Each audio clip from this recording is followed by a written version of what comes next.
મંગલ ભવનય મંગલહારી દ્રવ ઉષો દશરથય જીર બિહારી.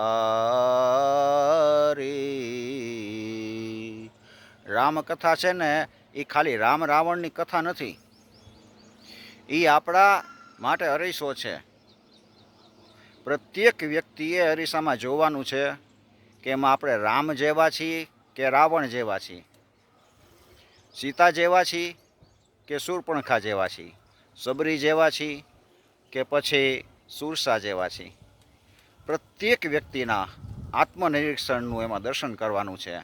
એટલે આપણા માટે આપણું આત્મનિરીક્ષણ કરવા જેવો આ સારામાં સારો ગ્રંથ રામચરિતમાનસ છે, રામાયણ છે.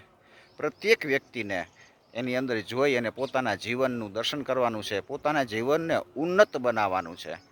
શ્રી રામચંદ્ર ભગવાન કી જય.